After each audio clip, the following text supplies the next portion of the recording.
Well, I want to welcome Caprice Lea to this episode and our show. This segment of our Bold Conscious Connections podcast is really about bringing in bold entrepreneur tales, i.e. stories. You know, stories make the world go around, so stories are always interesting to hear.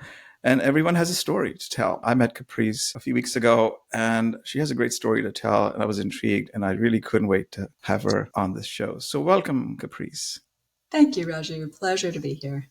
You know, I'm going to put all your bio and who you are and what you do rather in the show notes, of course. But I'd like you to describe to the audience who Caprice is rather than what she does. Who am I? Well, I am a spiritual being in this body-mind, having a human experience. I'm also the mother of two amazing daughters who are 17 and 20, who I home educated. My oldest all the way through. She got a free ride to college. And then my youngest until she decided to go to public high school to have some friends. And I have, invested most of my career in doing business strategy consulting, executive coaching, life coaching. But also along the side, I've spent 20 years trying to inject innovation into the schooling system. So I've done a lot of things in that capacity, from getting $500,000 to start two charter schools, to global coaching programs for parents, to self-directed learning centers. So I guess, that's me in a nutshell. I do my best to follow the golden rule, just to follow divine inspiration. Well, I love the beginning of that. So I feel like that's who you are. You, of course, dipped into what you do. We can't seem to get around that. But it's been so formative in who I've become. Yes. You know, this podcast is really about bringing in, as I said, bold entrepreneurs, but also to convey that we're all connected in some ways. So, whatever happens in our minds and thoughts and feelings that we're communicating out to the world or otherwise, or to the universe,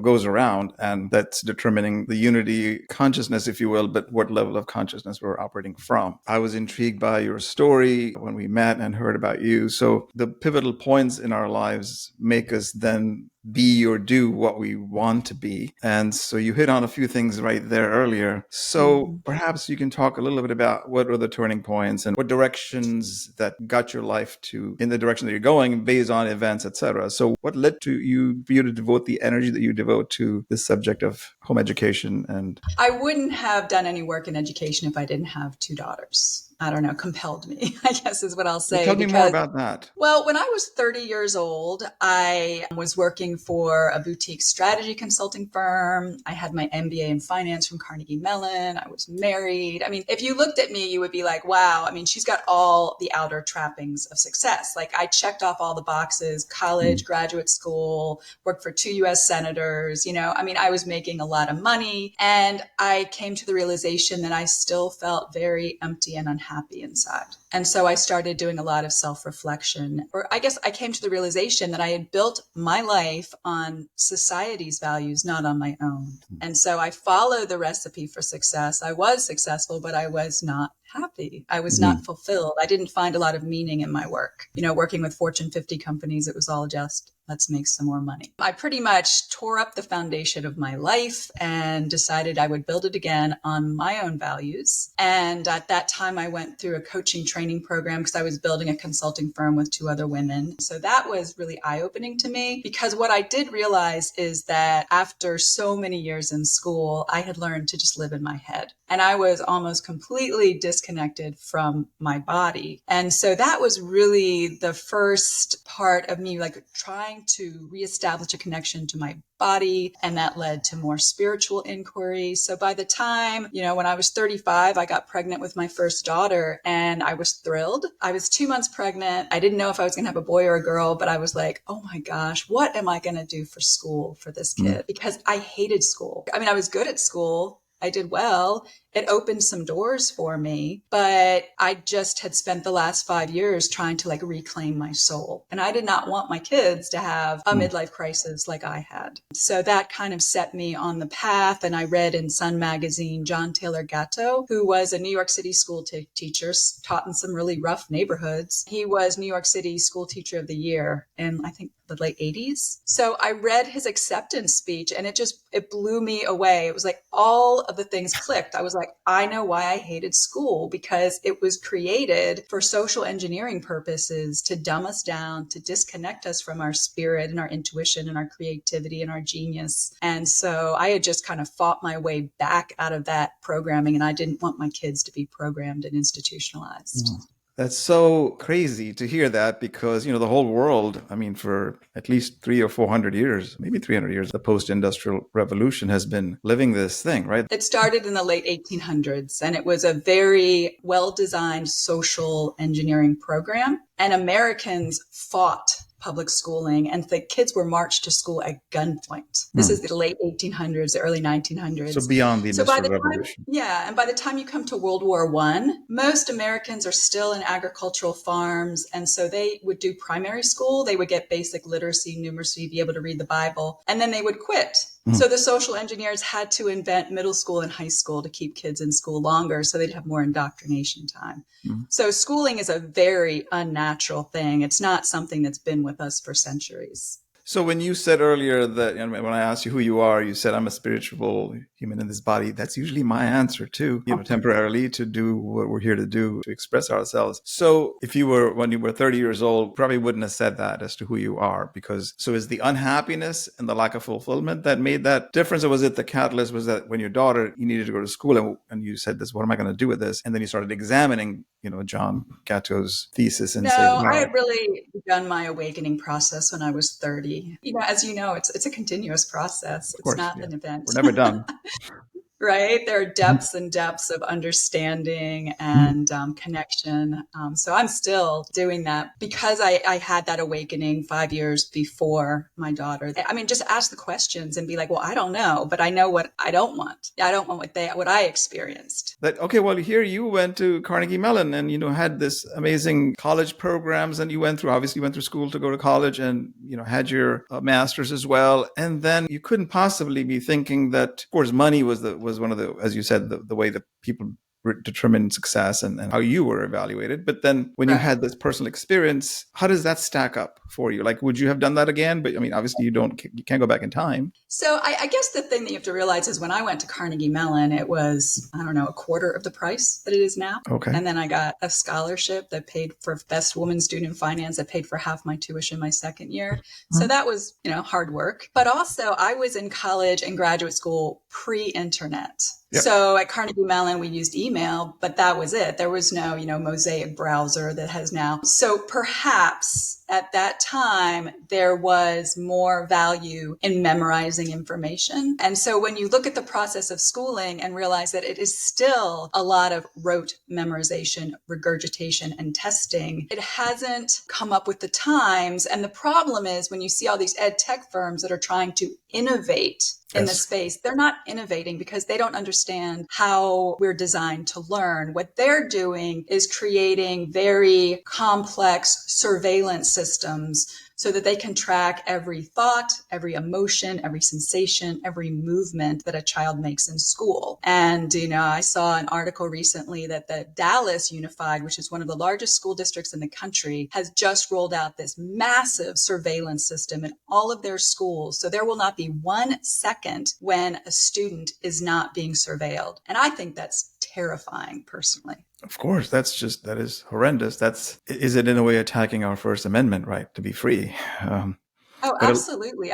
These companies do not care at all about children's privacy. They are trying to track them from cradle to grave. Here comes a social credit system and all the crazy stuff they're doing. So there are just so many reasons to educate your sons and daughters outside of public school, even private school right now. So I know you're an advocate for homeschooling. You've done that with one of your daughters and the second one to some extent. So to the extent that people who know or feel that in the public school system, and I guess we're talking about the public school system here, right? Or are we talking about any private school as well?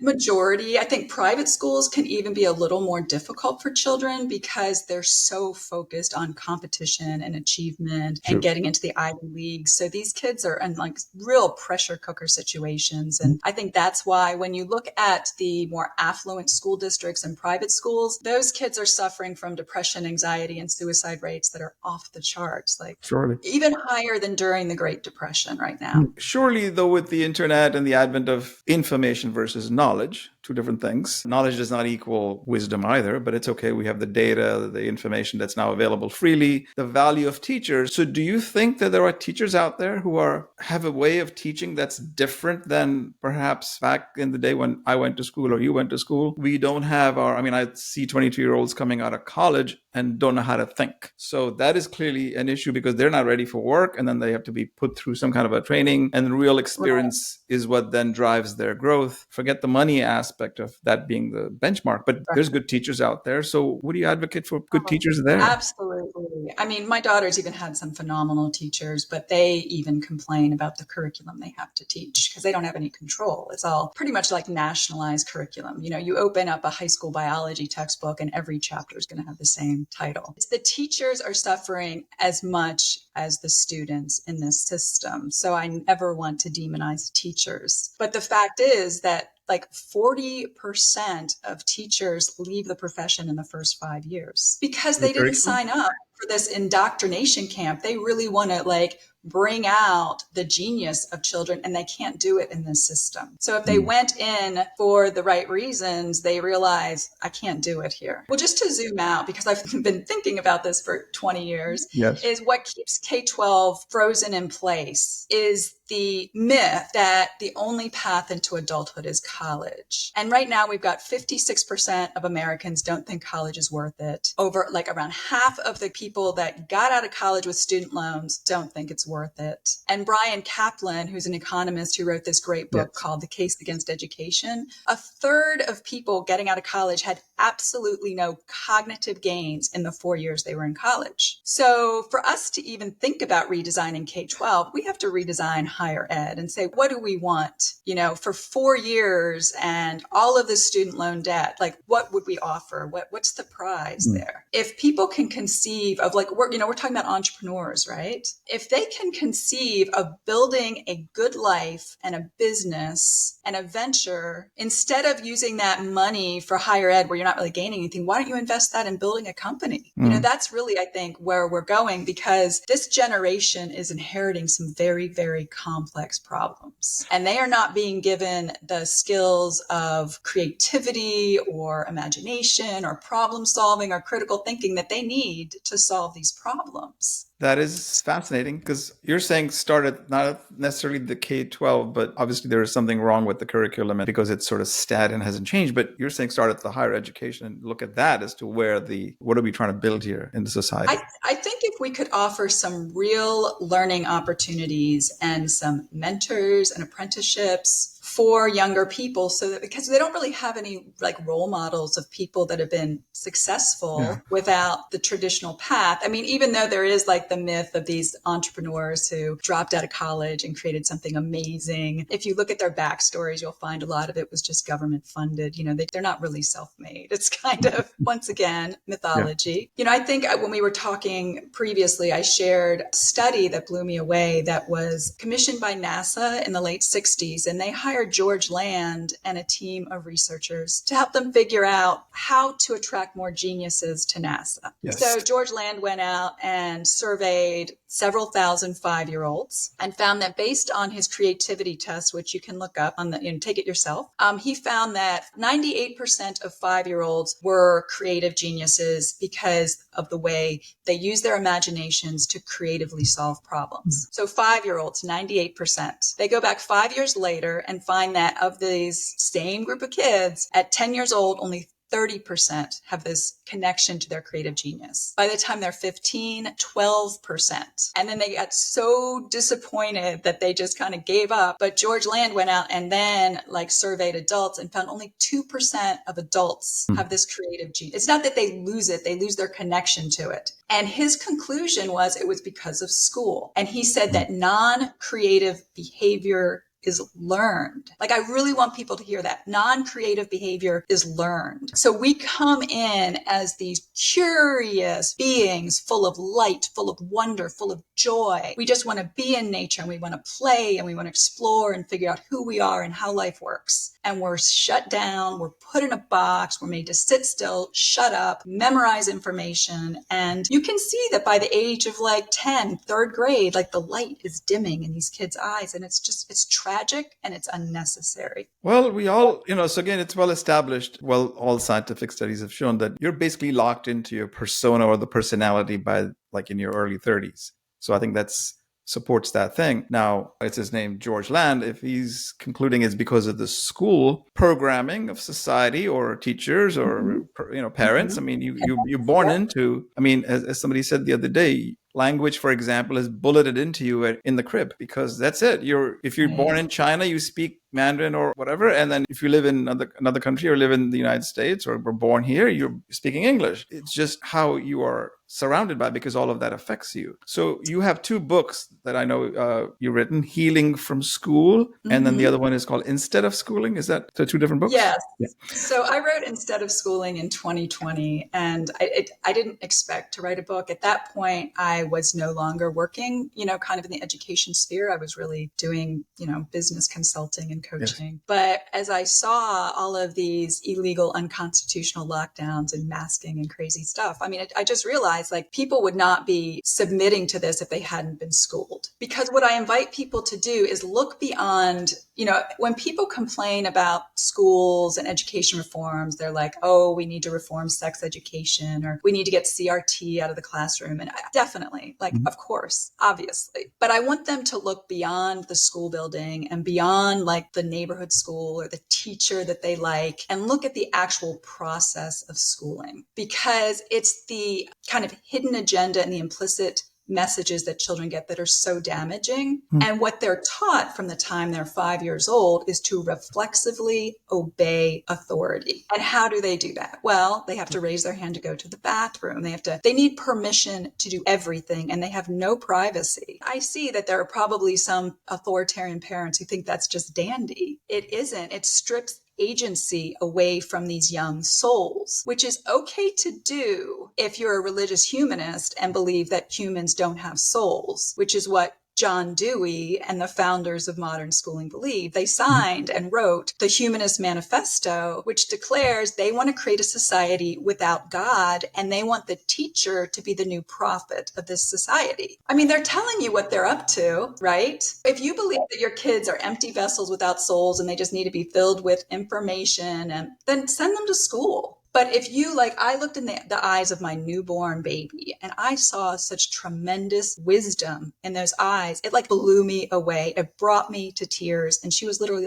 2 days old. And I just looked at that little being, that little soul. And I was like, you have come here to teach me some valuable lessons. And I just wanted to protect their connection to the creator, because you hear these amazing stories of what young children remember from the other side. So we're not meat sacks carrying around a brain that's like a computer that needs to be filled. That's actually not even how we learn. That's not how we know things. That's not how we innovate. I mean, here's a question for you, Raju. Where do your best ideas come from? When I'm walking in nature, sitting with my eyes closed and with maybe music playing in the background, I'm not sure. Probably then. And why do you think people that? People say going, showering in the bathroom because you're not really, Right. These insights are almost like downloads. We don't know where they come from, but they come when you have a relaxed mind. And tell me, how many minutes a day in school does a child get to relax their mind, or even play in nature? Well, they're supposed to be in class to do the thing that they're supposed to be taught. The rest of the time is when they're supposed to be creative. I don't know. I'm just being facetious. But I was going back when I referred to your books. So surely you must think that the overlay that, okay, the reason people go to school and go to college, etc., there is already a goal of some sort that they have to fulfill, right? To make money or to pay for their bills. Otherwise, how is this divine child that's born here, unless you're teaching them as a parent something, clearly, right? Whether it's by example or otherwise. What are the alternatives? What would you advocate instead if you had to start life all over again today in this human form? So home education was always my default, because I am going to definitely, say that kids want to be with other kids. They don't necessarily want to be with kids just their own age. They want to be with kids who have similar interests. So I'm definitely an advocate for mixed age grouping. And the reason I tried to start so many, charter schools, Sudbury schools, self-directed learning centers, was so that my daughters could be with other kids. And it's a little difficult now because when you hit the high school years, the homeschooling population really drops off. What we know about human development and ages and stages and actually how we learn, you would design the education system totally different. You would look at younger children before the age of 8 and just let them play and be in nature and cook with you and garden with you and build things, because we're designed for active learning that involves our body, not just our brains. You know, kids are not meant to sit still and be quiet. They just aren't. They're not little mini adults. So for the first phase, you let them just play and discover there's a lot of value for following the trivium around like 9 or 11, where you're really introducing the mechanics of language, and that follows to logic, or how you construct logical arguments and spot logical fallacies. So that's like between 12 and 14, the logic stage. And then after 14, you can get into rhetoric, where they're learning to make arguments and write essays. So you're kind of mixing an unschooling approach when they're little and their brains are developing and they just want to be moving and in nature and with animals. And you want to instill them an awe of life. Because the one thing that you can look around and see is missing in our society is we don't necessarily see how sacred life is and how miraculous it is, and how like you and I being here in this moment is just a miracle. Yes, for sure. I mean, we're in sync about that. So I'm just trying to get it to be more practical for people listening to this. Still, things like, okay, I mean, homeschooling, but mixed age groups, so they learn from different age groups. It's not like if you're 5 years old, everybody should be in that same. There's a cutoff, all that stuff in the current school system. I was going to say, the reason I wrote my books, and I have 2 courses on my website, soulagency.org. One is on self-directed learning that I did for the California Teachers College that unfortunately we couldn't get funded, but it's like anything you'd ever want to know about how to do self-directed learning. And then my other course is Instead of Schooling. And so it also goes through like, these are the design principles, and this is what you want to do in different stages. And this is how you handle reading and math and science. So I go into the nuts and bolts of it. I see. But But you're not if saying I that had people to say- shouldn't read and understand math problems or solve math problems. You're just doing it differently, not in a fixed curriculum. Is that what you're saying? Yeah, I mean, if you read Mathematician's Lament, which I have on I have a whole resource list on my website. That was written by a mathematician who was just really, really criticizing the way math is taught in school. It was interesting, home educating my daughters, because even though my youngest was in school, like I helped tutor with math because they both struggled with it. And they used to look at me and go, Mom, like, how come you have to look some of this up? Like, why don't you remember it? And I had to say, because I haven't used it since school, which is crazy. I mean, I took, my economics classes at Carnegie Mellon were calculus. I took advanced statistics, which I actually did use in my consulting with,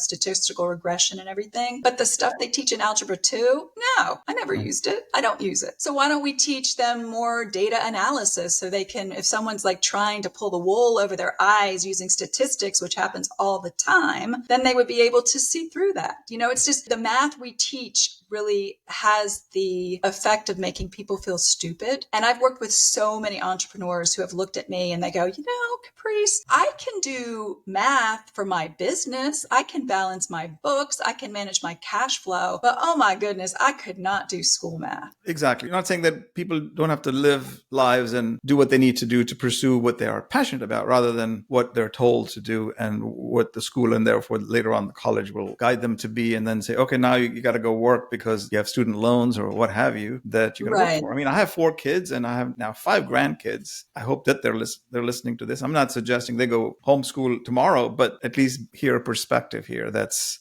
my message is just to empower parents that they can home educate, because there's been like a big campaign to convince parents that they need to hand their kids over to experts. But what I want to tell them, like, you're your child's first teacher, and you know them better than anybody, and you love them more than anybody will. You just have to get over thinking you have to reproduce school at home, and you have to trust the child that they came in with a calling. And since they have a unique calling, their soul's calling, their soul knows what they need to learn to fulfill it. It's going to be very hard for people to digest. I'm there, but I discovered late in life, So, hey, it's just, there's nobody to blame. Yeah, you can't trust your kids if you don't trust yourself. But it can be such a joyful, joyful experience because, as I said, my daughters are 17 and 20 now, and we have the most amazing relationship. And I don't know if we would be so close. I mean, they can talk to me about anything, if we hadn't had that journey together and spent that much time together. And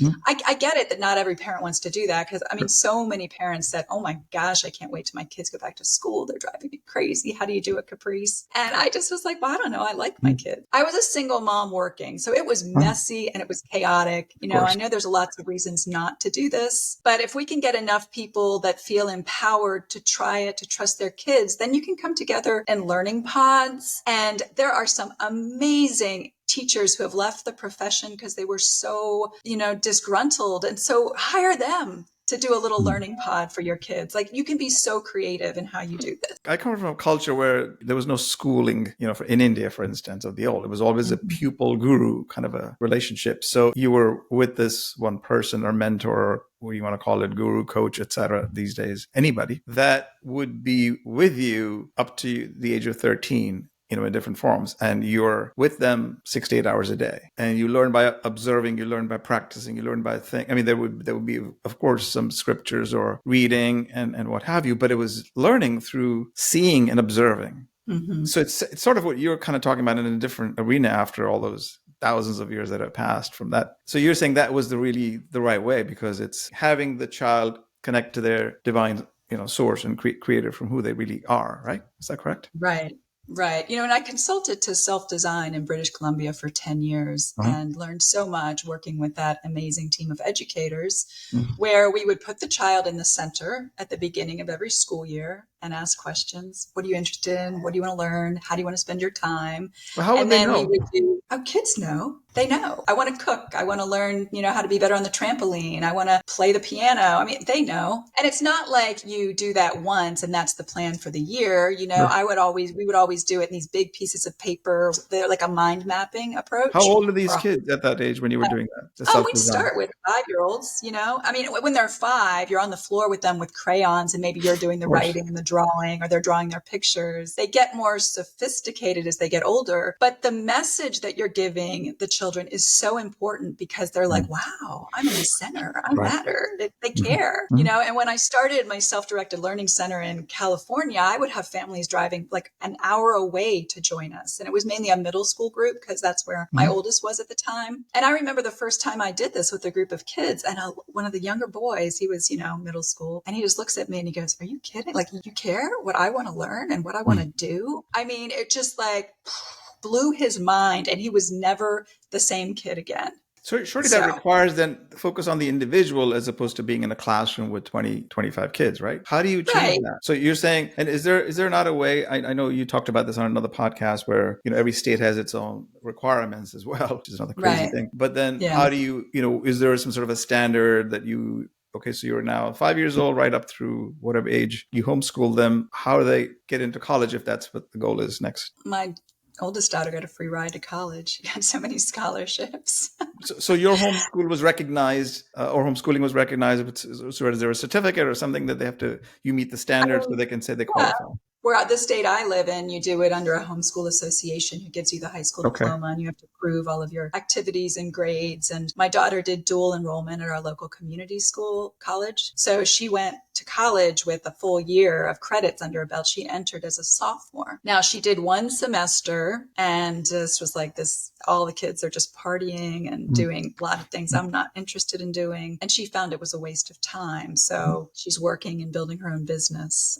But, she got in, she got a free ride. So saying that you can't get in if you're homeschooled is, once again, some right. So parents listening to this, shouldn't be like disheartened if they have an 8-year-old who could be homeschooled. It's possible. And then, and you're giving them totally different perspective. Yeah. That's driven by them, not by the assistant. Right. I mean, the thing is, what you want your son or daughter to learn, or you want for yourself, is you want to learn how to learn. Correct. And we're all uniquely wired differently. Right. Yeah. It's a neurological embodied process where, as you said, like insights come from, we don't know where, like scientists don't even know where consciousness is or where memories are stored. Yeah. I mean, there's like a whole mystery around this, right? If your goal for your child is, I want them to learn how to learn. I want them to discover who they are, what their gifts and talents are, what their interests are, what their calling is, then there's a lot better ways to elicit that from them. Like educate means like to pull from, outside, Out, yep.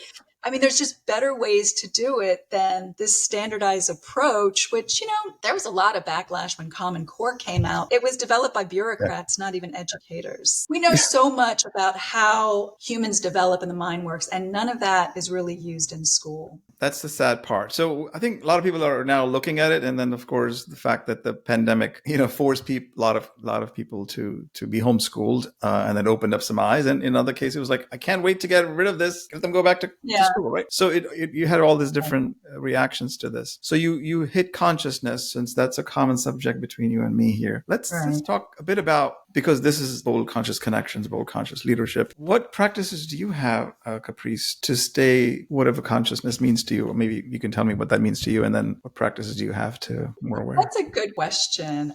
I definitely spend time in stillness every day, and I do pray, but my prayer isn't for supplication or, I was raised with this view of, I was raised in a Methodist household, this view of like God is this old man on the cloud kind of thing, right? It was either the punitive father, if you did something wrong, you get in trouble, you sinner, or if you were in a tight spot, you'd like pray to God as if like God was like Santa Claus, Right.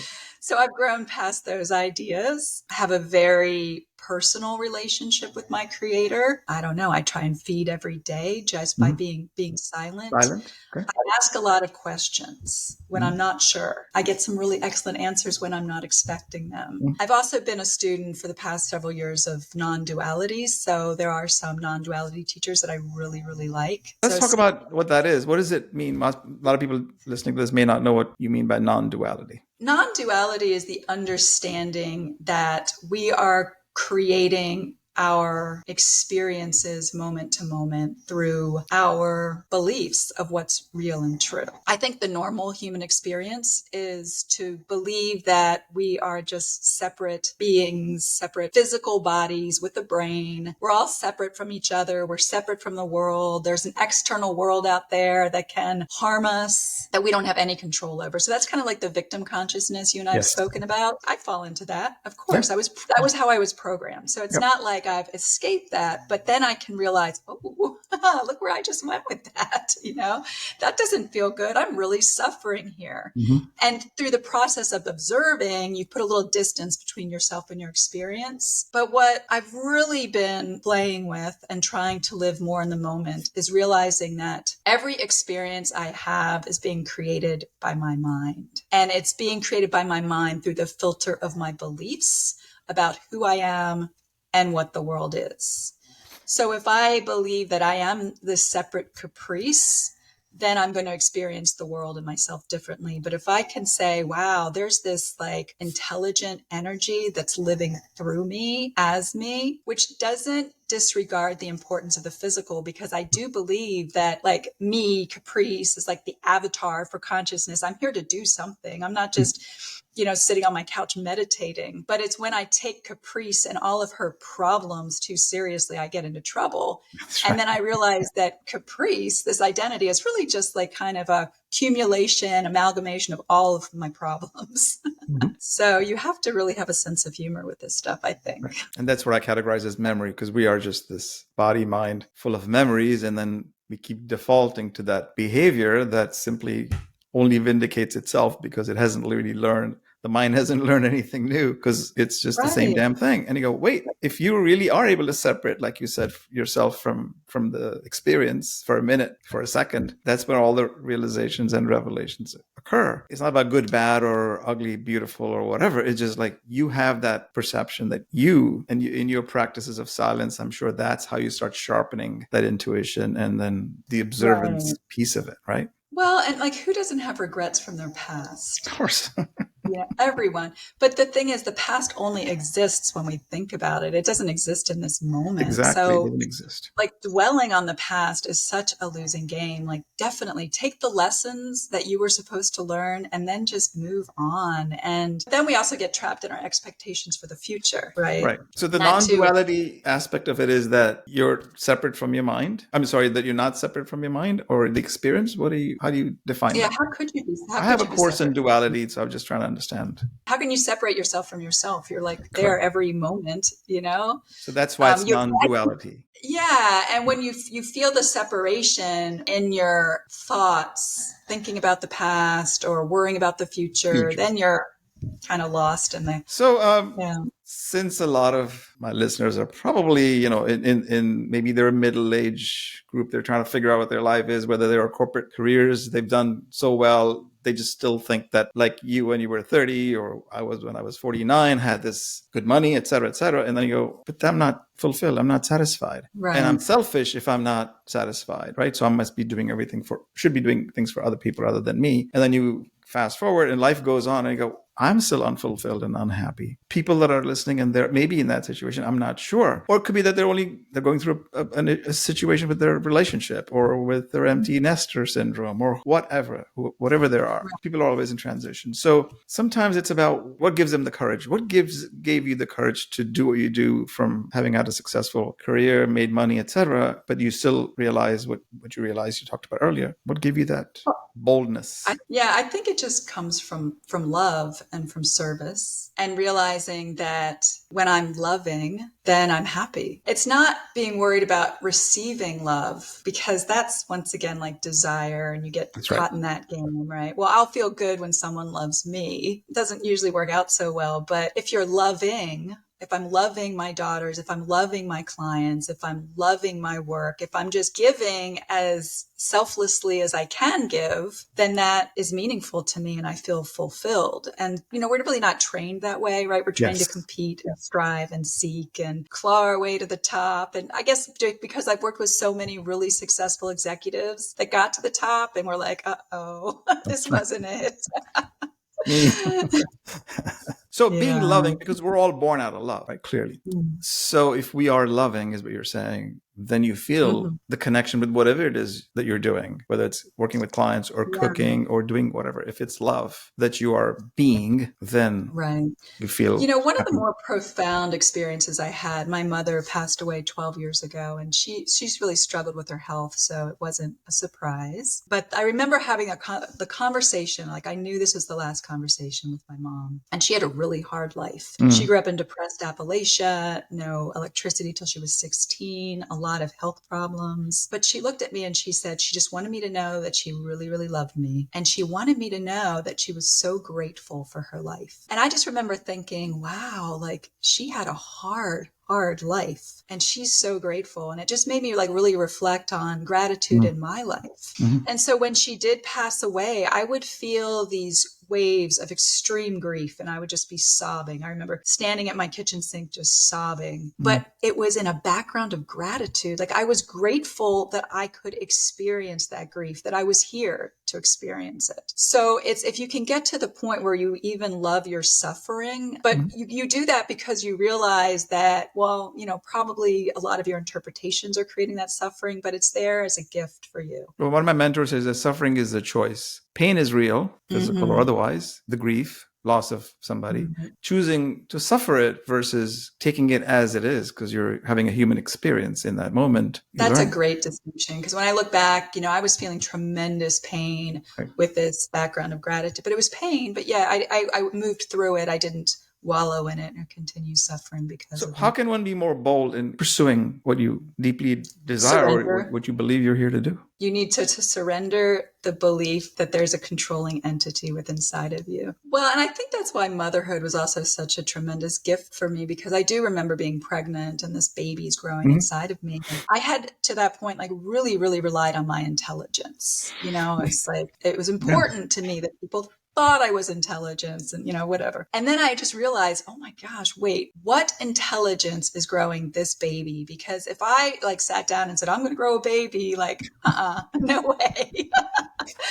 So, and that's just the experience of life. There is an intelligence, energy that people call the creator, God. There's so many names for it, but it flows through us. Through you. It throws our hair and our fingernails and breathes us and beats our heart and is where our, thinking is generates. And you don't need that much nutrition to do that. It just happens by itself, right? Right. And then the other reason I'm like so excited about really creating an education initiative for ages 16 and up up, which I think is going to be the next project I'm working on, is because when you look at advances in like the real science, not the school science, but the real science that shows us, the electromagnetic energy that we are, that we're beings of light, that we emit biophotons, all our cells communicate through biophotons. I mean, it's pretty cool. You can't help but just being like amazed and in awe. Well, this is delightful. I can keep going, of course. This is a conversation we can take forever, but I'm going to bring it somewhat to concrete because people like to know, well, what can you give me 2-3 things to hang my hat on? So combination of things. So one is, because there's a lot of leadership people in the group and trying to figure out where there are leaders and what that means is in a corporate or other environments. What would you say are your 1 or 2 leadership lessons that you can give to somebody today who's navigating what they believe are completely unusual, uncertain environments or uncertainties of today? I think that once you're able to connect to that creative intelligence that flows through you, then it opens you up to, like when I work with executives, I help them tap into what I call their strategic intuition, which is always there to guide them if they don't kind of overrule it with their intellect.